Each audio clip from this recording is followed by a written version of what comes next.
There's no satisfaction eh. Pagka tinignan mo, gumanda na buhay natin, nagkatrabaho na tayong marami, wala na tayong baha, nabawasan na yung mga problema. Which is yan po ang mga piniresolba ni Pangulong Bongbong Marcos. Yung flood control, kaya hinahagilap po yung mga putrages na yan. No? Na mga lumustay, kumuha ng pera ng bayan, tapos hindi naman po ginawa. Yung mga proyektong dapat po ibabalik sa taong bayan. Nagamit ang tax. Ano ginawa? Binulsa, pinambili ng mga sports car, pinambili ng mga luxury car, pinambili ng pagkamahal-mahal na mga sasakyan. Ngayon po, sino nagdurusa? Bayang Pilipinas, mga kapwa natin Pilipino. No, kaya nga po, ito inilalabas ni Pangulong Bongbong Marcos, yung mga korap para mapanagot ho. Diba? Kasabay nung pagpapaayos pa din, nung mga iniwanan nila na mga hindi na ayos po. Lahat yan nangyari sa panahon ni dating Pangulong Duterte. No? Sabi ng mga DDS, lang yatong vlogger na to, si Duterte na naman lang ang sinisi. Kayo naman, para naman kayong bago ng bago. Si Duterte nakaganon doon sa lamesa, nagpapa-interview. Alam niya na may korupsyon na nangyayari doon sa DPWH, pero wala man lang ginawa. Tinungangaan lang. Wala lang. Okay na, yung masabi, alam nyo, madaming korupsyon dyan sa DPWH. Yung mga ghost project. Okay na yun. Sabi ko na, bakit maghahanap pa kayo ng kung ano galing sa akin? Di ba? Hindi kagaya nitong kay Pangulong Bongbong Marcos, nilulutas isa-isa po. Di ba? Hindi kinakalimutan din ang pagpasok ng mga trabaho para sa mamamayang Pilipino. Hindi din kinakalimutan yung mga kabahayan na walang mga Pilipinong walang bahay. May pabahay si Pangulo. Di ba? Sabay-sabay nyo pa. Sumakay pa kayo. Di ba? Tuloy. Still, yung mga perfectionist, maraming sasabihin yun.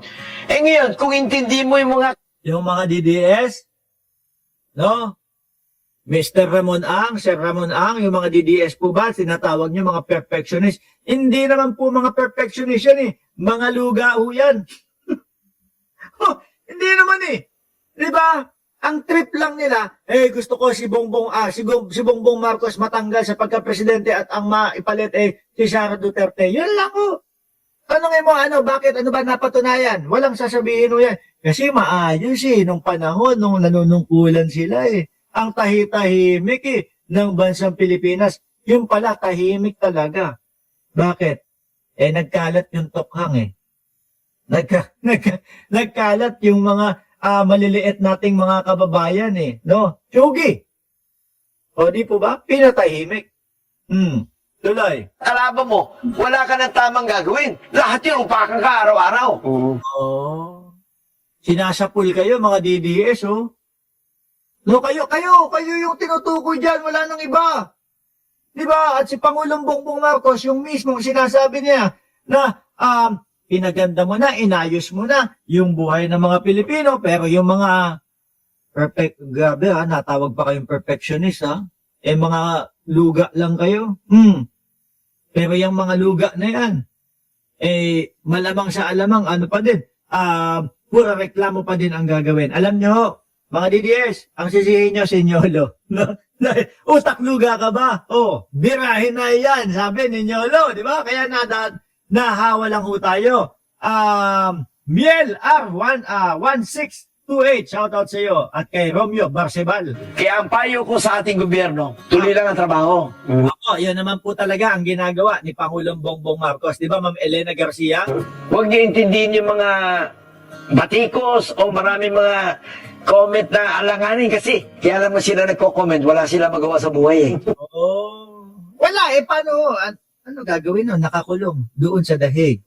Yung mga anak, ano gagawin sa buhay nun? Di paulit-ulit lang po, bring him home, bring him home. Tama nga, no? Si Ramon Ang, kaya lang comment ng comment, kasi walang magawa sa buhay. Gustong mabalik yung kapangyarihan sa kanila, kaya sirain natin si Bongbong Marcos. Hindi ho nang gagaling sa akin yan, mga bossing Mismong nanggagaling po yan sa bilyonaryo, sa isa po sa pinakamayaman na tao sa Pilipinas. No? Matalino ho yan si Ramon Ang. Hindi basta-basta yan. para makapagkomento ng ganyan. Kasi nakikita niya ang ating Pangulo ay patuloy lang sa pagtatrabaho at talagang porsigido na mapaganda maibalik sa tuktok ang Pilipinas. Di ba? Kaya nagko-comment din. Madalas, it's either kalaban mo talaga. Wala na maganda sasabihin yun. Ay, yung mga tamat, wala nang ginawa yun, kundi araw-araw mag-comment lang na masama yun. Oh, yan pala yung piso comment. Siguro yung mga nandyan, no? Hoy, mga DDS! Anak ng putik kayo, ginagalit nyo ako eh. Bakit hindi kayo nagko-comment? Sa ibang mga vlogger, kapag kayong mga yung mga vlogger na sumusuporta kay Pangulong Bongbong Marcos, kung i-bash ninyo, hindi ho, kasi ako, palagalaho ako eh. No, nanonood ako ng mga live ng mga kapwa natin, mga vlogger, yung mga sumusuporta kay Pangulong Bongbong Marcos, yung pong mga DDS ang pinagtitripan, no, pinagkokomentan, yung siguro, like, mga bago pa lang, yung ngayon pa lang nag-uumpisa, yun talagang grabe panlalain, grabe pambabas ng mga DDS. Oo, no. Sabi ko, sana kayanin, sana makalagpas si ate o si kuya na sumusuporta kay Pangulong Bongbong Marcos. Hindi naman sila pinapansin. Pero doon nila niraratran. Pero dito, mga siraulo kayo, hindi kayo nagko-comment. Kakaltokan ko ulo nyo kapag nakita ko kayo, ha? Tatamad nyo mag-comment, ayaw nyo ko i-bash. Ito lang ho yata yung vlogger na naghahanap ng mambabash sa atin, eh, no? Huwag mo na intindihin yun. Basta tuloy-tuloy lang ang trabaho. Ang payo ko sa mga kababayan natin, be patient. Filipino are very patient. And Filipino are very intelligent. Naintindihan nyo naman kung paninira o totoo. Oo naman. Hindi naman po lahat DDS eh. Di ba?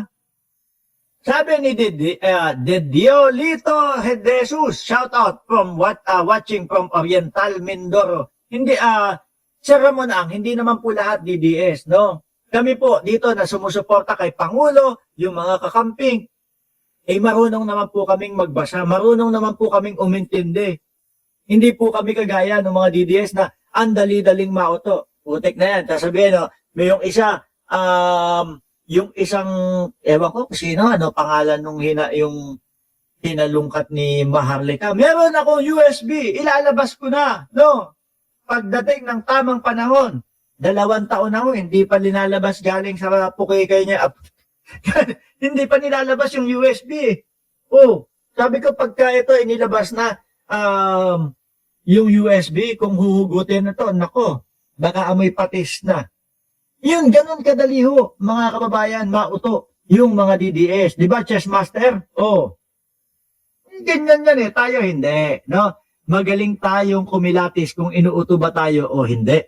Yun na lang. Pag naintindihan nyo naman, pagtsagaan nyo at pagtiisan nyo ng konti, gaganda ang buhay natin lalo. Paganda na ng paganda ito. Nakita nyo, bilyonaryo yan. Napapansin niya. No? Kasi kung ang Pilipinas pabagsak, mga kababayan, malamang ito unang magreklamo. Bakit to? Maapektuhan yung napakarami niyang negosyo sa Pilipinas Malamang yan ang unang mag-aaklas. Pero ano po? Hindi. Dahil marunong siya, nakikita niya yung unti-unting pag-unlad ng Pilipinas, sorry. Di ba? Nakasuporta siya.